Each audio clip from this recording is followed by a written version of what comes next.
My investigation into H-1B visa scams is just heating up. And if you thought we were done, if you thought we were all done, oh, no. Strap in. We've got some updates for you.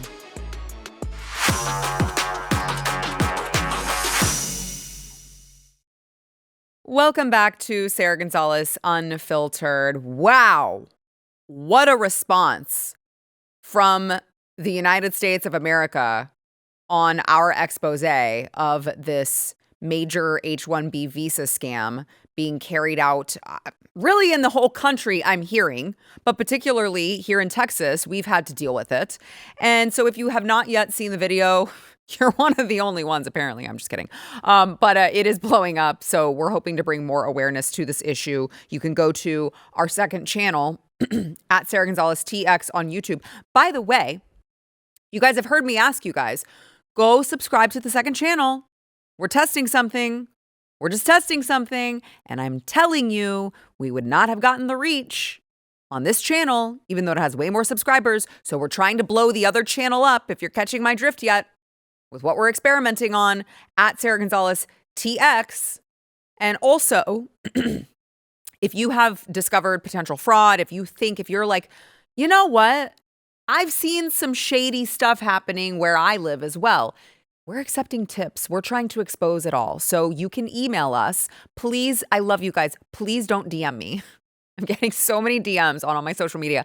I can't keep up with it. My team can help me keep up with it only at saratips@blazemedia.com, so you can make sure that it can be seen. So if you sent it at the beginning, apparently we had some technical issues, so resend it. It's working now, and we should receive your email, okay? So I want to share some emails, by the way, towards the end of this, but I want to first share some big updates since the video was released. One of the biggest, our pal Vagina Pally has responded. I mean, kind of. I have it on good authority. Vagina Pally has seen the expose. Now, before we get into what happened, I want to highlight an issue, okay? All of this information is publicly available and on the internet, on like government websites and all. Like, it's all publicly available. We didn't go to the trouble of like using these elusive tactics to dig this up. We didn't like dox anyone. This is all publicly available on purpose, intentionally, information on employers who are sponsoring H-1Bs. So the claim, like trust me, the community that we have angered, they're really not happy. And we keep hearing the claim that we've invaded someone's privacy or you're doxing people. No, actually, we're not. The information that we're providing is newsworthy and serves the public interest and has to be exposed for what it is. How else can you expose the fraud and the corruption and the scams if you can't put it in front of people and show them this is what I'm saying it is? So for those of you who maybe missed it, I went to this house in Irving, Texas, which on the public paperwork says it sponsors 27 H-1B visas. And that is the work address. Well, it's not a work, obviously. It's a house. No one was there. This was 3B's Technologies. And so after no one was there, we went to the address listed on their website that they had just recently changed. And as you can see, it was a building under construction. There were no workers there. There was so much dust in the air. I mean, true story. Actually, I haven't even said this until now. I had a massive headache afterwards when we left because of all of the dust and crap that was in there because it was just under construction. So the funny thing is, they definitely saw the video because they've just updated their website and they've made quite certain to make everyone know 3B's Technologies is an IT consulting company and all the employees in 3B's Technologies work at client site address and no one works from 3B's office address, as we are a IT consulting company. How's that for broken English? But in sending this message, which by the way, wow, you guys got that up quick, fast, and in a hurry. Nothing to see here. That's not suspicious or anything that you would very, very quickly try to cover your tracks. But also you may have just accidentally admitted to committing fraud because It's against the law to not properly disclose where your workers are to the government. They have to know. USCIS says employers must file amended H-1B petitions when a new labor condition application for non-immigrant workers is required due to a change in the H-1B workers' work site location. That's what I need you guys to understand. They have to just, they're not giving us, oh, this is my home address. This is where I live. This is my employer's home address. This is where my employer's HQ is. No, this is the actual work site location that they have to give. So if you're saying that your employees are working off site and you have not actually amended their LCAs, you are committing fraud. You are breaking the law. Thank you, 3Bs. We will definitely intend to use that against you when we deliver all of this to the authorities. I also want to point out that they didn't even bother updating their website to remove the addresses, which I already proved were phony, like this, the abandoned WeWork and the new construction of the Legacy Club. It still lists the home street address as well, USA Darbon, but you get it, right? Like, they're not great at their job. Also, I would like to just point out, if you're just an IT consulting firm and all you do is consult, you're just a firm that consults, you don't need a workplace. Why the hell are we bringing these people into this country anyway? They can just stay in India. They can just hop on a Zoom call. They can just hop on the phone. They can type a little email from their shithole and just send it here. If all you are is an IT consulting firm and nobody needs to be here and everyone can just work virtually consulting, they can just do that from over there where they came from. Okay? Now, he also, remember I told you he had multiple different businesses. He also updated his other website as well. He was tied to Critty Info Systems. They've gone in and removed all the broken code that we found. You're welcome. I don't recall getting a thank you for that. You're welcome for telling you that your website sucked.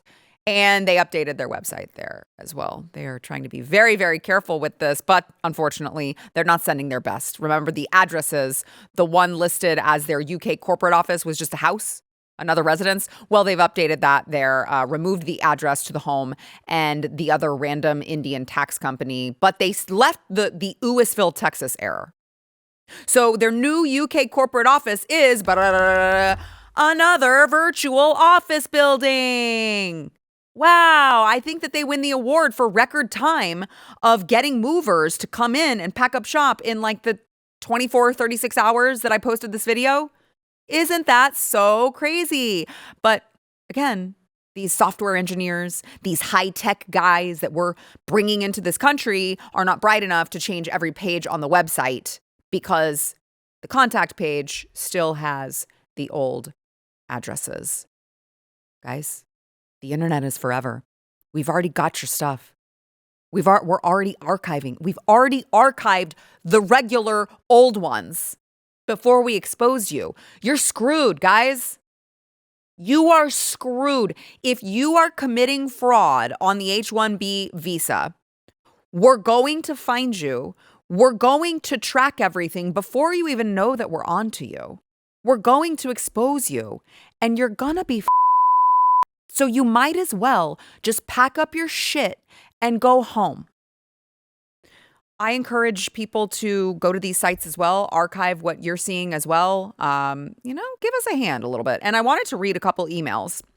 A lot of people have reached out with firsthand knowledge. This was the one thing that I did not expect. We had a lot of Indians from India a lot of time emailing me, and they weren't mad at me. They're mad at the people who are scamming the system because there's only so many H-1Bs we can allow in. And the people who play by the rules also get scammed out of these by the people who are gaming the system. I'm not going to share their names, but I did find them a little bit interesting, giving a lot more insight into how these so-called body shops work. Okay, this is what they call them, body shops. That's what they're called. First and foremost, thank you for digging into public records and trying to get to the bottom of these so-called frauds. I'm a naturalized U.S. citizen who was born in India. My family immigrated to the U.S. by proper channels, paperwork, and by paying fees and waiting over a period of about 14 years in time to come here legally.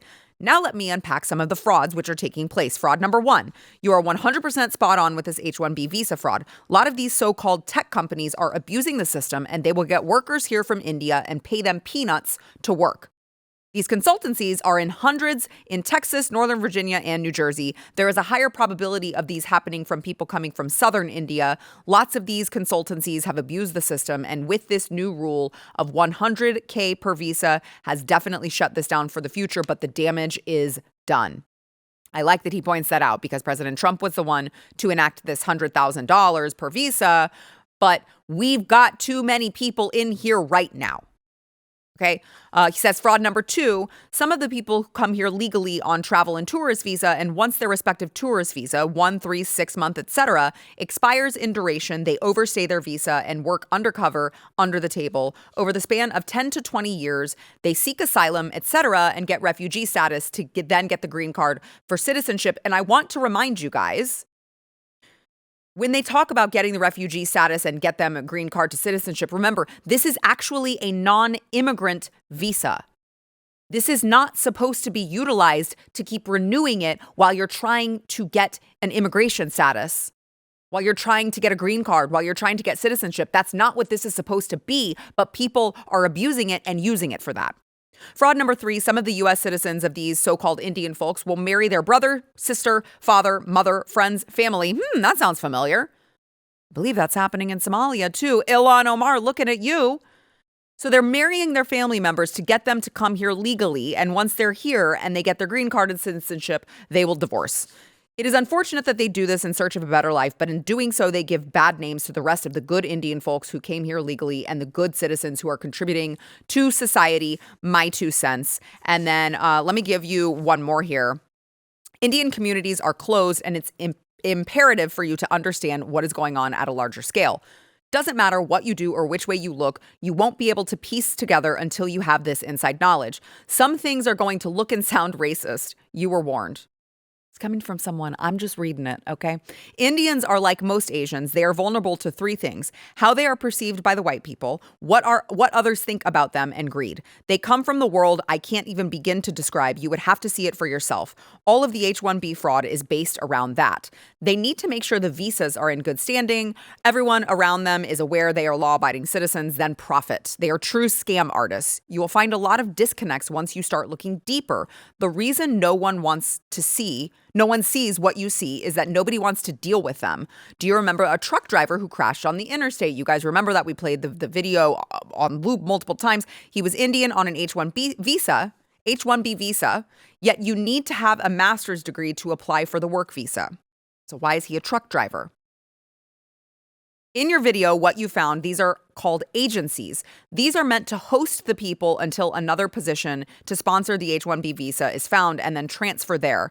It was getting harder during COVID and post-COVID. Most of the Indians have a perm already filed. This means they have to work for a company who sponsors the visa, pays U.S. taxes, and makes sure the H-1B is in the green. Let's say somebody got laid off. This is the moment the clock starts. I believe it's 90 days to transfer your visa to another sponsor within 90 days. If you don't, oh well, your H-1B is gone and the perm with it, unless you can afford to have it sponsored for you with an agency. These are the body shops. The typical size of such an enterprise is 10 to 30 workers, and most of them are close to the high-tech and finance areas. 2 to 3 member family house. This way they can stay mobile. 2 to 3 family houses, just so they can stay mobile in case they get a call that they're having a DHS visit and they got to go.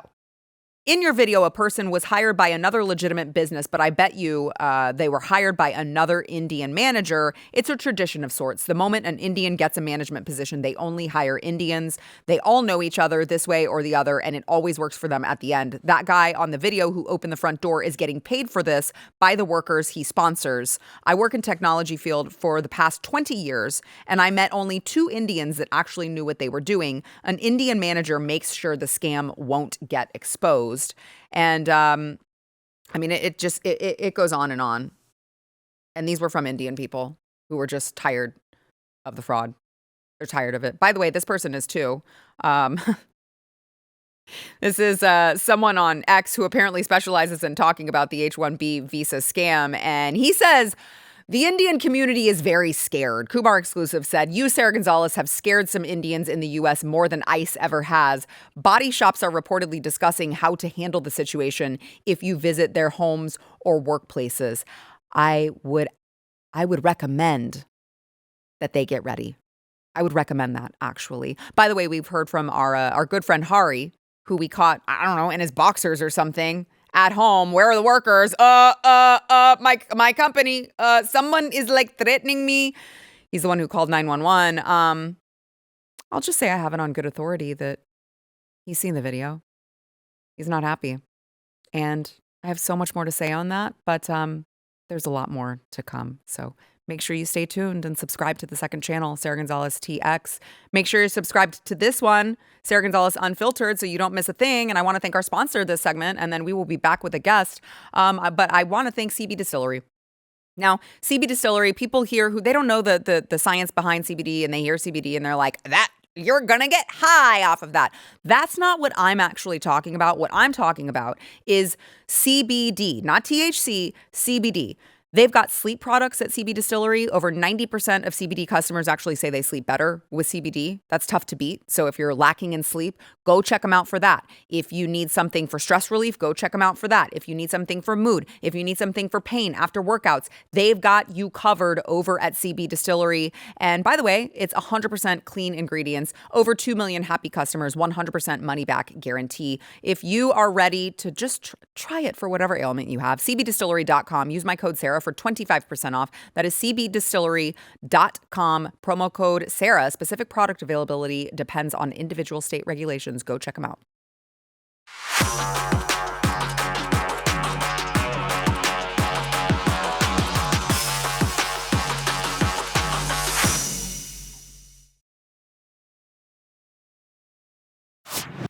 So we got some good news and we got some bad news. I'm going to give you the good news first here, okay? Homeland Security investigators and FBI agents arrested Nikema Armstrong. You may be thinking, where do I know that name from? Oh, she was one of the ones who played a key role in orchestrating the church riots. Remember, Operation Pull Up, as we heard from Don Lemon, Operation Pull Up in St. Paul, Minnesota, where they stormed the churches and traumatized all the congregants. She's being charged with the federal crime under 18 United States Code 241. Secretary Kristi Noem added, the religious freedom is the bedrock of the United States. There's no First Amendment right to obstruct someone from practicing their religion. And it wasn't just this woman. It was also that just insufferable dude that kept making the TikTok videos. He calls himself Da Woke Farmer. His name's William Kelly. And Chantel Allen, she is a member of the St. Paul School Board since 2020. Isn't that it? It's always the school board members. It's always the people after your kids that are doing this shit. And so that's the good news. Inject that into my veins. But notably missing from the list, curiously, is Don Lemon. Judge rejects Justice Department's initial attempt to bring charges against Don Lemon. Now, I know, I understand, and by the way, I greatly respect the idea that journalists should be immune from getting charges brought upon them if they are just documenting something. They should be allowed to do that. Now, the left is outraged that you would suggest that Don Lemon, even though he knew exactly what he was doing and he was in on it, oh my God, the idea that Don Lemon should be arrested. That's insane. That's insane. DOJ threats against Don Lemon worry press freedom groups. The laws under which the administration is threatening Lemon are totally inapplicable to a journalist intending to document news, not to obstruct religious observance. Now, I just wonder, where's the same level of outrage when they are literally locking up conservative journalists? You had our very own Steve Baker. They perp walked him to jail for covering January 6th, literally just documenting, taking notes, got arrested. How about Nick Sorter, arrested in Portland when he was covering all of these ICE protests and he was jumped by Antifa thugs? And on top of that, I want to introduce you to my next guest here who has been charged for asking questions on public property, I believe. I don't know. I'm going to play the video and then we're going to ask her. So Kaitlin Bennett was charged with a federal crime for covering a protest. I feel like you shouldn't be charged with that, and asking Democrats questions on the public property where they were protesting. Watch. You probably might go to jail. I'm gonna go to jail. Possibly. She's literally asking the police to remove me from public property. All right, you guys need to move. Why? Over here, First Amendment area. Yeah, this is a First Amendment area. You don't have a permit here. They do. Yeah, so what does the permit it's do? time to leave. I want my rights to be respected. I'm are. allowed to be on public Right property. Here is our First Amendment area, number 5, Yeah. for small groups and counter protesters. Yeah. You're a small group, No, I'm not. and you're a counter protester. I'm media. Are you here with this group? I'm here with media. You need to move. They're thanking them for writing me Let's a ticket. go. You're for... being detained for a ticket. Over here. Let's go. You're on federal land. I'm a federal officer. Yes, great. So you're getting a federal ticket. Okay, great. I can't wait to fight this. So here's the thing. I am on public property. He just admitted I was on public property. This is not permitted to turn this space into private property. You guys cannot do this. We have been over this in Florida with 3 different police departments. 3. Content for you. Did you say more content for me? Thank you. Disobeying a lawful order is your ticket. What lawful order was that? I directed you to go from there Yeah. to here. Yeah. And you think that was lawful? And you refused my lawful order. Yeah. What in the Paul Blart did I just watch? I want to welcome to the show conservative content creator Kaitlin Bennett. Thank you for joining me, Kaitlin. I saw this online, and I know you have. I want you to tell everyone before we let you go where they can find the full exchange of this. But I saw this online, and I was like, this cop I have secondhand embarrassment for this guy. He's like, his voice is shaking. He's clearly that emotional. Tell us what happened in the lead up to this. Yeah, so this was a professional protester organized thing by that woman in the yellow vest. Her name is Kat. She's a professional protester with 5051. She's been professionally protesting for about 10 years. And her and the park ranger seem to know each other on a first name basis. And so when I showed up to interview people, as I do, that's what I've been doing for 7 years, is interviewing people who think differently than me, especially at anti-Trump and anti-ICE, which is super ironic protests. She called him up and said, hey, we don't want her here. She actually instructed the people who were consenting to talk to me to stop talking to me so the officers could remove me. So he came, detained me, issued me a ticket. I got charged with a federal crime and threatened with arrest because he had no idea what a permit on public property actually means. And it's very embarrassing for him. Yeah, I mean, he's like, the First Amendment area is over there. It's over there. Like, sir, I'm pretty sure First Amendment applies like wherever when you're media and you're just asking questions. Like, the audacity of these people who get put in these positions and they don't even know what the laws are is astounding. It was really embarrassing because he kept accusing me of being a counter protester. Yeah. I just had a microphone and my little list of all of the pedophiles and the criminals that have been arrested by ICE, asking the anti-ICE protesters, what do we do about these pedophiles, these rapists, and these fraudsters if we don't have ICE? And he obviously did not like it very much. And so if we have federal agents willing to remove American citizens on the behalf of professional Democrat activists, but then the professional Democrat activists are hosting anti-ICE protests, this is a level of mental gymnastics I have not seen before. This is like the gold standard of mental gymnastics right here. Yep. Yeah, I also noticed he said you refused to move there, but it looked to me like you were literally standing where he said in some of the footage. Do I have that correct? No, so there was the land that they were on, then there was a sidewalk dividing, and then he's like, counter protesters can be in free speech area number 5. And I'm like, that is unconstitutional to even implement free speech areas. And apparently they've been getting away with this because this is number 5. Yeah. That means there's at least Right. 5 free speech areas on that federal public property, which is not allowed. Yeah, I want to know where 1, 2, 3, and 4 are as well, sir. So what is your opinion on the whole Don Lemon thing? Because I get it. It's like we should have a standard, and it should include making sure that our journalists are immune to having these types of consequences. But it does seem a little one-sided. Like you get a ticket and then and threatened with arrest, and Don Lemon does this cute little video beforehand, and he's like, "Oh, so I can't tell you what we're doing, but you just wait. It's going to be so cool." He goes in there, he participates in traumatizing these people, and then he's like, I'm the media. So how come you're a counter protester and you somehow don't count as a journalist, but Don Lemon, all of a sudden, he's protected? That is a very good question and a great point that I haven't really thought about. The thing is, Don Lemon was going there and asking the pastor questions that were directly stating that he was involved in this. He arrived with them. Yeah. He knew it was going to happen. He went in, well, isn't this is free speech? We're allowed to be here. We can do all of this or whatever. A journalist doesn't go there saying, well, sometimes you got to traumatize kids in church to get your point across.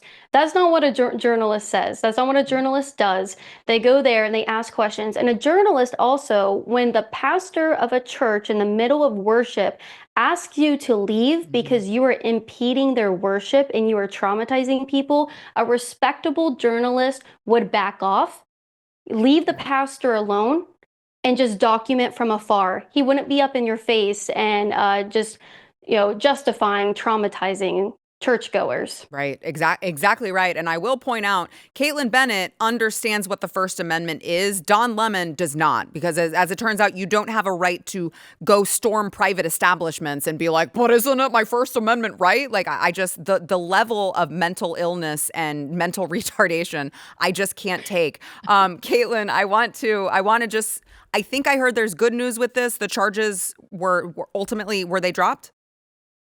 I'm not as of right now, no. Really? I honestly hope we can go to court over this. I want to go to court over it. I want there to be a precedent set with a court case that this needs to stop happening. I'm in the state of Florida, and this is now the 4th time that something like this has happened. And now it's happening by federal officers on a power trip who can't stand having a microphone in their face. That dude should not be in any type of position of authority. He shakes at the thought of being challenged. I'm honestly curious what else he has done to other people that don't have the guts or the tenacity to stand up for themselves. Even if I were a counter protester, I would be allowed to be right on over there with them. Yep. Those people did not have a permit to make their space private to where they can kick people out. It's just to have the gate and their sound amplification devices. That's it. Yeah. They should launch an investigation into that guy because he clearly is not cut out for the job. Tell people where they can find you, where they can find the full exchange of this particular incident. And, if they want to support you, where can they go? Yeah, so the full exchange is about a 20-minute video. It's at Liberty Hangout on YouTube and Rumble. And you can also find all of my other encounters with the police. There's like 5 on there. So that's where you can find that. And then he probably thought I had a group because I had my security guards with me because the left likes to get so violent that I have to go with an entourage of security guards. So maybe that was my group. So if you want to donate to my Patreon at patreon.com/Kaitlin Bennett for my security fund, you can do that as well. Awesome. Well, you're an inspiration getting out there and getting it done. And you're just like so lovely and cute. And then you go out there after these protesters and they're just like yelling in your face. I'm like, how can you yell at her? She's being nice. But you know when to turn it on. I'm not mean to them. I know. I'm not mean to them at all. And I think they kept calling me Nazi Barbie. And I was like, that's kind of awesome. Thank you. I was like, oh.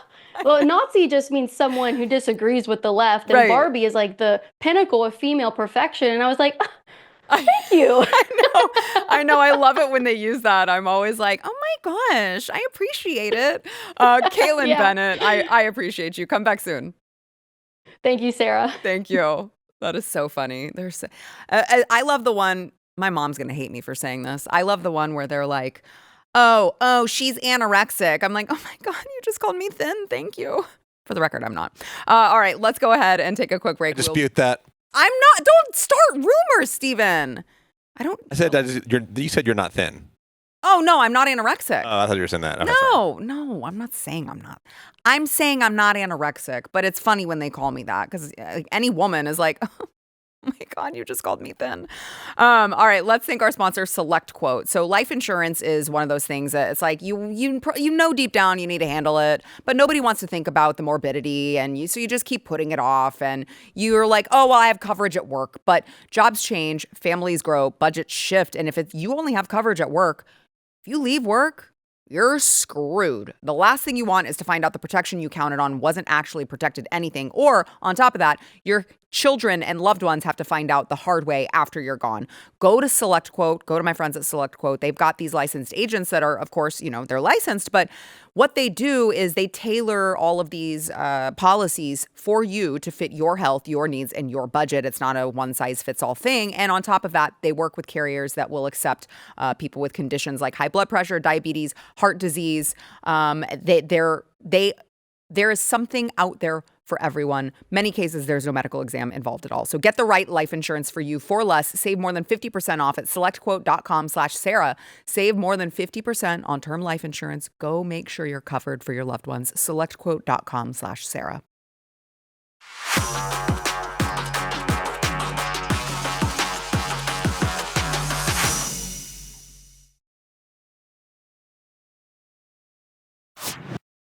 I try to remind people what we're dealing with on the other side, because as a conservative, you tend to play nice. You want to play nice in the sandbox, and people don't understand what we're up against because the other side does not play nice. The other side actually wants you dead. And if you couldn't tell from what happened to Charlie Kirk, let me give you a couple others. Now, in the medical professional world, they are just flat out just like they don't want to treat you if you are conservative at this point. I want to play a video first of a nurse who had, this is so disturbing to me, guys. This is a nurse who had this to say about Caroline Leavitt and her unborn baby. My wish for Caroline Leavitt, she is pregnant with a baby girl, and I truly do hope that baby is so healthy. I hope she's healthy and headstrong. So headstrong, in fact, that as she is emerging into this world through Caroline's geriatric tech garage, that she tears her from bow to stern. Grade 4 tear. Like so big that when she gets out of the shower naked and walks across the room, like she accidentally picks up dog toys. Yeah. That's my wish for you, Caroline. It's like, what world are we living in that healthcare professionals think that they can just say things like that online on purpose, intentionally posting it publicly, and it's just everything's kosher, I guess? I don't know, but didn't go well for her because she's no longer employed there. But the problem is much more pervasive, actually, because in New York City, police officers were refused medical help at a hospital because workers mistook them for ICE. I want to read you an ex-post from the Detectives Endowment Association. This is the labor union serving active and retired New York City detectives. They said last week, 2 NYPD detectives were mistreated while seeking medical attention at NYU Langone Cobble Hill Emergency Room after being injured on duty during the arrest of a violent perpetrator. Upon arrival, they were met with rudeness, disrespect, and a lack of basic professional courtesy by hospital administrators. It is an outrage that any NYPD detective injured in the line of duty should have to worry about being treated at any hospital in the city they protect. As nurses across the city strike over issues like workplace safety, treating detectives poorly is not how to make hospitals safer. No one, especially detectives injured in the line of duty, should face such treatment. The DEA is investigating the matter, is what they end with. And I want to bring on to discuss this. This really enrages me. I want to bring on Sergeant Betsy Brantner Smith. She's a retired police sergeant and spokesperson for the National Police Association. Thank you so much for joining me, Sergeant. Thanks, Sarah, so much for having me. Does this enrage you as much as it enrages me? It enrages me and it chills me because I was a cop for 29 years and we really relied on our emergency room personnel and worked with them frequently. I myself spent a fair amount of time in the emergency room getting patched up and taped up and all of that. So for these detectives to go to the emergency room and to be treated the way they were treated, and it wasn't just with disrespect, but basically they tried to shove them out the door and not treat them. And all because they thought they might be ICE agents. I mean, this is the absolute insanity that we live under at a time when 93% of the legacy media is reporting negatively about ICE. And this is, as you can see, is starting to trickle down to other law enforcement as well as to law-abiding and conservative citizens. And it's insane. Yeah, it really is. And the problem, especially in New York City, is that, I mean, who do you trust to handle the situation? The new mayor? I certainly would be terrified if I lived there that, like, what, the new Muslim commie mayor is going to suddenly fix the situation. We pull up tweet after tweet after tweet of his old posts where he's saying defund the police. He actually doesn't like the police. So it's like, who can NYPD trust to protect them and stand up for them? And what does that mean for the workforce? Because you got to believe that the good cops, the good ones that are close to their pensions are like, I'm getting out of here as soon as I can. And who are they going to be replaced with?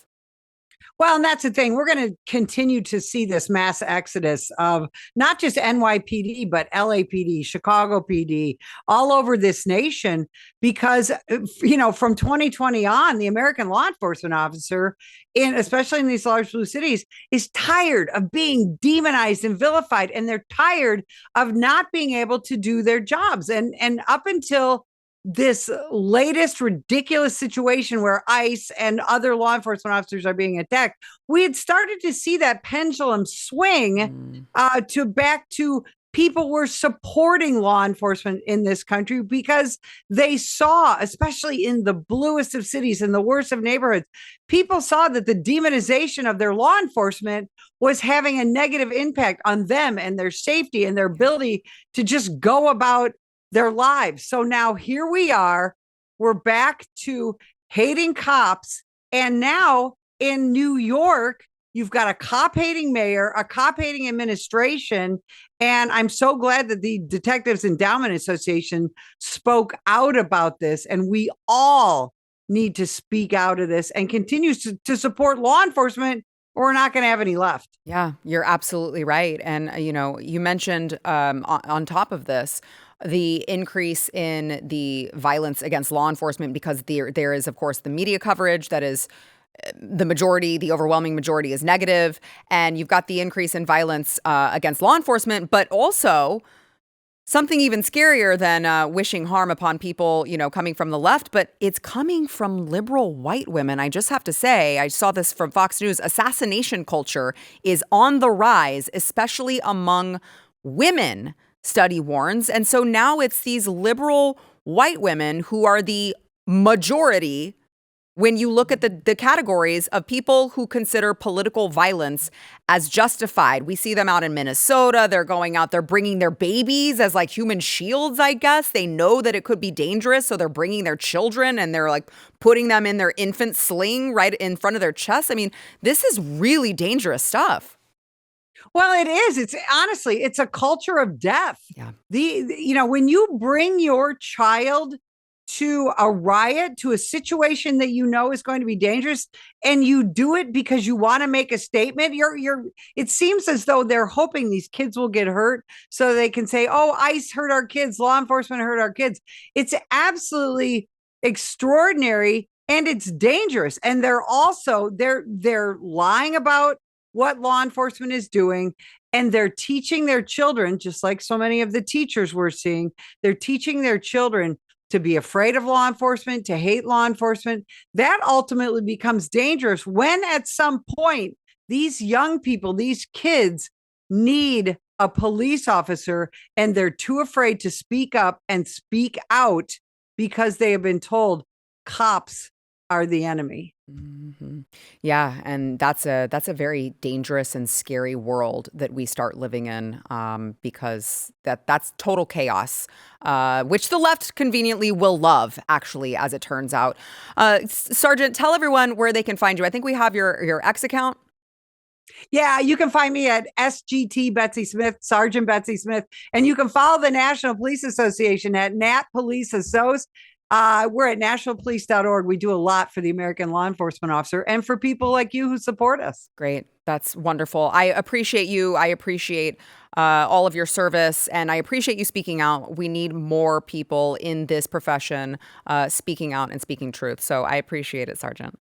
Thanks for having me. Thank you. All right, let's go ahead and take a quick break. I want to remind you guys, blazetv.com/Sara. If you're not a subscriber yet, you can save some moolah, $20 to be precise, with promo code Sara. That is blazetv.com/Sara.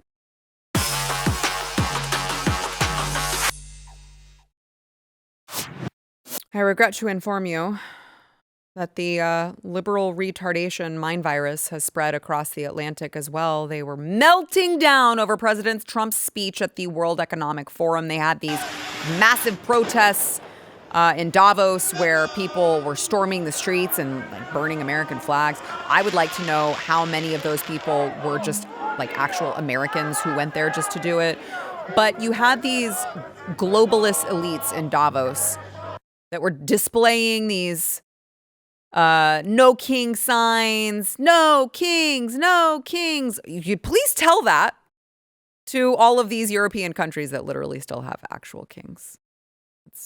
That's not very bright. Please tell that to the UK. Please tell that to Denmark and Norway and Sweden and Spain and Belgium and the Netherlands. Those are all monarchies. That's why I'm saying I feel like it's probably I feel like those are Americans. I feel like that is exclusively coming from Americans. I feel like they racked up the frequent flyer miles to go all the way to Davos to just do the same damn thing that they're doing in our own streets. And I would also say that President Trump, he perfectly encapsulated how to describe these people. They've been fighting me for 10 years. Yeah. And here we are. This isn't the White House, but I'm going to the White House. I'm not going someplace else. And they've been fighting me for 10 years. They're very, very unfair fighters. They're sick. I mean, in many cases, I really think they're mentally ill. They've got a problem. Same. I actually think that as well, President Trump. Yes, I share that. They are mentally ill. They are broken by our president. They are broken by the mainstream media fanning the flames. And this is the end result of that. And it's not just the weirdos in the streets, both in Davos, Switzerland, and here in this country. It's also, the elitist of the elite of the elite, like former CIA Director John Brennan. Well, I think we're all ashamed of what we saw on the stage in Davos. I think all of us were quite jealous of seeing the integrity, professionalism, intellect of Prime Minister Carney of Canada, who acquitted himself brilliantly in many respects in terms of honoring the transatlantic alliance. And when we hear Donald Trump talk about history in such a, as you point out, an ignorant way, it really is a period of time where I think all Americans, whether or not they served in the military, diplomatic service, national security, intelligence, really feel that we really have reached this real inflection point where America's leadership on the world stage is not just in question, but also is now being seen as being absent. That was a whole lot of words just to say absolutely nothing. Oh, everyone's embarrassed. No, we're not. We just voted for it. We're done with your globalist bullshit. We don't want to get along with the rest of the world who expects us to foot everyone else's bill, fund everyone else's wars while Americans suffer. We're done with it. We are not embarrassed, actually. And I know that I'm on the right side because I'm on the opposite side of Whoopi Goldberg and the rest of these cackling hens over at The View who were like, honestly, I don't know why they pretend like they hate Donald Trump in office. I feel like they actually love it because they love complaining about him. They love saying that he's like, oh, he's so senile, but Joe Biden was the best. And they love being like, we need to use the 25th Amendment. He's not mentally fit. He's not mentally capable. The same shit that they were spewing the first time around that they secretly enjoyed, they are still at it. Watch. Right, it's time. 25th Amendment is time. It's time. It's time. So, to that point, Whoopi, you would be in a lot of company. You believe at this point that the President of the United States may not have his full faculties? I felt that before now. Yeah, but the cherry on the cake was yesterday. Well, no, there's been a lot of cherries on the cake. There have been several. The cherries on this cake are enormous. Yeah. Is that a saying? The cherries on the cake? Who put? I'm serious, Stephen. Have you ever heard that? No, I never heard of cherry. I mean, I don't even. Is cherry cake even a thing? No, who puts cherries on top of their cake? What do you mean the cherry on top? Maybe it's in a very elitist thing. Like maybe it's only for super rich people. The cherry on the top of the cake, the cherries all over the cakes is this particular moment. It's this moment. That was Joy Behar. I was gonna say, when did Whoopi Goldberg become That was Joy Behar, guys. Come on. That was good. My cameraman gets it. He gets it. You're on my good side. So it's like, okay, we know, guys, we know that while Joe Biden was like a doddering old man, pooping his pants and eating tapioca pudding at 4:00 p.m. before he went night-night, we know that you were totally fine with everything that was happening there. And President Trump walks off of a ramp that's very slick and wet in slick shoes, and he holds the railing, and they're like, 25th Amendment! 25th Amendment! We know, guys, we know. You're just too retarded to take seriously. Now, apparently, AOC also got the talking points because here's what she had to say. Real quick, how big of a factor is Donald Trump's cognitive decline, given what we're seeing at Davos? I think that the president has been acting in increasingly erratic ways. I think it is really damning when we think about the degree to which those liberal woman outlets reported on Joe Biden, and yet that resulted in the Democratic Party changing its nominee, etc. Yet we are seeing behavior from Donald Trump that is increasingly erratic and alarming. You already used she's got like a buzzword sheet that she has to make everyone's sure she pretending hits that all this of the is buzzwords. normal. Yeah, well, let me give you one more. Gavin Newsom said that the speech would amount to nothing. Here's what he said. It was remarkably boring. It was remarkably insignificant. Oh. He was never going to invade Greenland. It was never real. Jaw-dropping and remarkable statements that just, fly in the face of facts and evidence and common sense. Why did it even go? It amounted to nothing. Nothing got done. Oh, oopsies. Actually, hours after the speech, Trump announced there is an initial framework to get Greenland into the hands of the United States. So I guess it turns out you're wrong again, Gavin. He always knows what he's doing. President Trump is 10 steps ahead all the time, all at once. Thank you for President Trump. We'll see you tomorrow.